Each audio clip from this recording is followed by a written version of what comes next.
Hello, it's Tracy Marr here again, and in this tutorial I'd like to show you how you can use very basic shapes in PowerPoint to create settings, stages and rooms for your videos. This is a very handy technique if you use characters, if you're trying to create a presentation style video, or just generally if you want a different background or setting for any of your content. So let me show you what we'll be doing in this tutorial. You can see in this slide here that I've got a simple cartoon character here and a presentation board. These are just props and images that I've added to add interest to this room. But the important part is I've added some shapes here and just melded them together to create a room environment. Now you can see this is a very basic plain room. It's quite tight and small looking.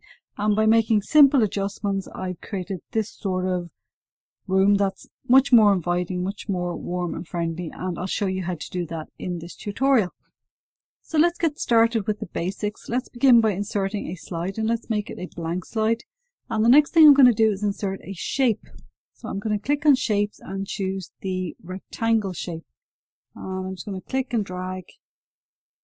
I'm going to make this sort of a wider room, so I'm going to make this wide. And any space above and around this space, this is the back wall. Anything around is the side walls, the ceiling and the floor.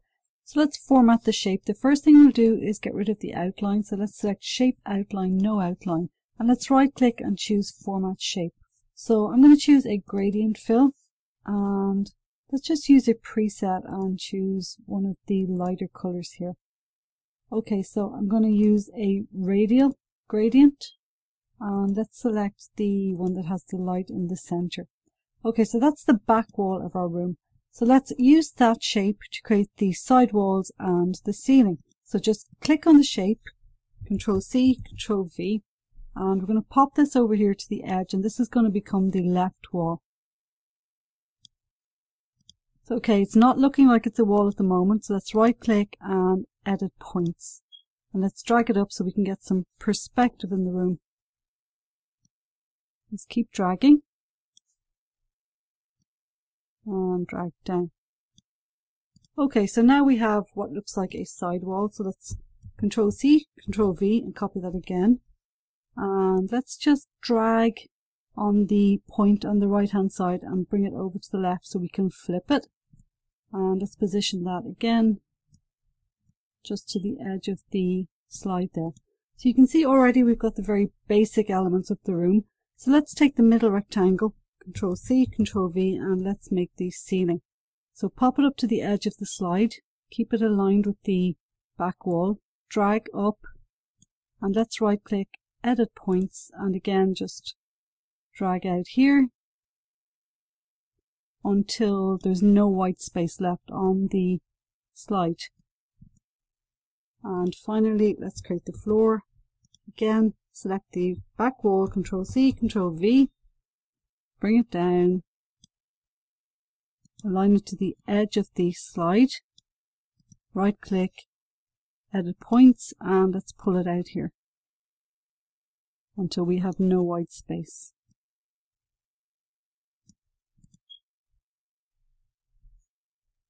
Okay, so let's just give that some more contrast because it's looking a little bit muddled at the moment. So let's click on the floor and let's change the gradient for the floor.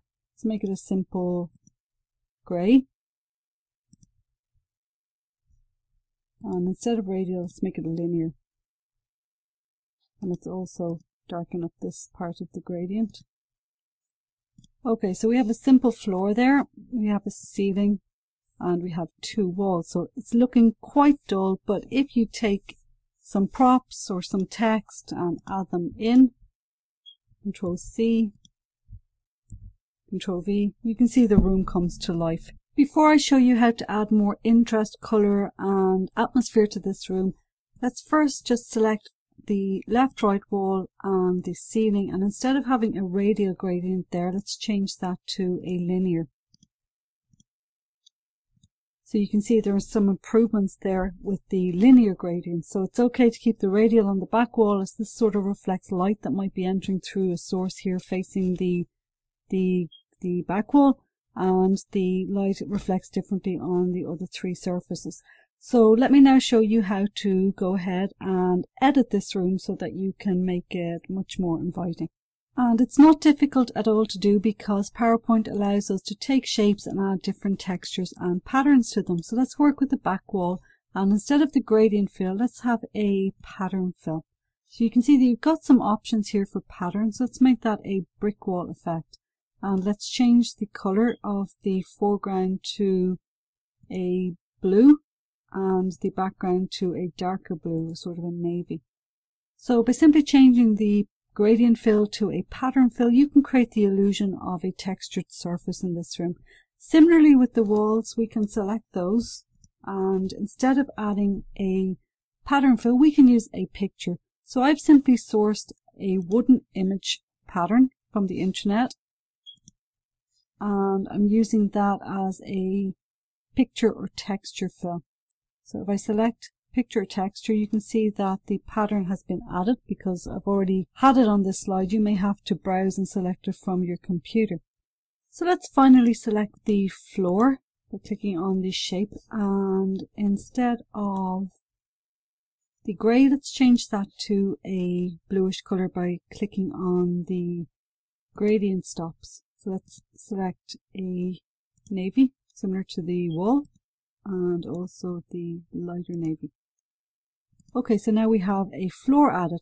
The final thing you need to do to add just a little bit of realism to this image is to add some shading, because this character is gonna look better if he's on a sort of a shaded area.